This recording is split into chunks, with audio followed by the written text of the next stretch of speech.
Bonjour Clémence. Bonjour William.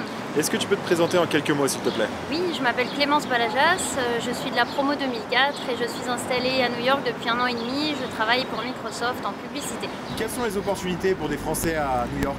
Il y en a beaucoup, il y a énormément de sièges d'entreprises internationales basées ici, mais la plupart des Français, c'est vrai, trouvent plutôt du travail au sein des groupes français, notamment donc en finance, dans la banque, ou sinon dans les grands groupes de luxe français. Et je suppose qu'il y a quand même beaucoup de difficultés pour avoir un visa? Oui, c'est le sésame ici. Sans visa, c'est vrai que c'est très difficile donc de trouver un emploi puisque c'est la première question posée par un employeur potentiel. Donc la plupart des Français qui se trouvent ici ont été sponsorisés par une entreprise qui les a donc emmenés à New York. Donc c'est très difficile de venir sans. Cela dit, on peut essayer de venir en visa touriste ou en visa étudiant si on est en stage et prospecter sur place. Je pense qu'être ici et rencontrer les employeurs directement change beaucoup de choses. De France, c'est très difficile. Quel est l'état de l'économie aux États-Unis? Donc l'état de l'économie ici est plutôt bon malgré les 10% de chômage. C'est vrai que vu qu'on est lié par visa, donc moi je suis en L1 qui est fait pour 3 ans. À la fin de ma mission, c'est vrai qu'il sera peut-être justifié de m'inquiéter, mais on est vraiment, il faut voir ça comme un contrat. Quand on a donc un visa, il y a une date butoir et il faut se dire qu'on est là pour ce temps-là. Peut-être après on l'étend, mais en tout cas on vit au jour le jour ici. Quel est l'état du réseau local des ESCA à New York?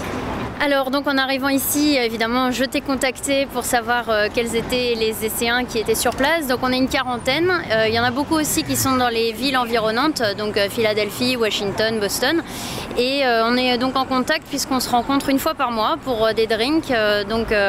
Comme ici ce soir dans un restaurant français. Sinon c'est souvent Hervé Rousseau, ancien de l'ESCE, installé ici depuis 20 ans, qui nous reçoit dans l'un de ses bars qui s'appelle Flûte. Donc on y boit du bon champagne. Donc c'est vrai que c'est assez actif ici à New York. Merci beaucoup Clémence pour toutes ces informations sur New York. Est-ce que tu as un mot pour la fin peut-être?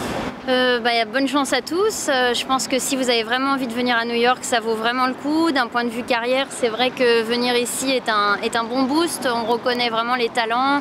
Ça va plus vite qu'en Europe. Par contre, il faut avoir très envie puisqu'on est en compétition avec les pays du monde entier et y compris les Américains qui souhaitent tous venir pour une expérience new-yorkaise. Donc avoir très envie, être très motivé et venir sur place.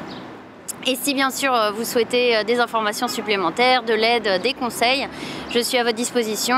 Demandez à William mes coordonnées et je vous aiderai avec beaucoup de plaisir. Voilà, bonne chance à tous. Merci beaucoup Clémence.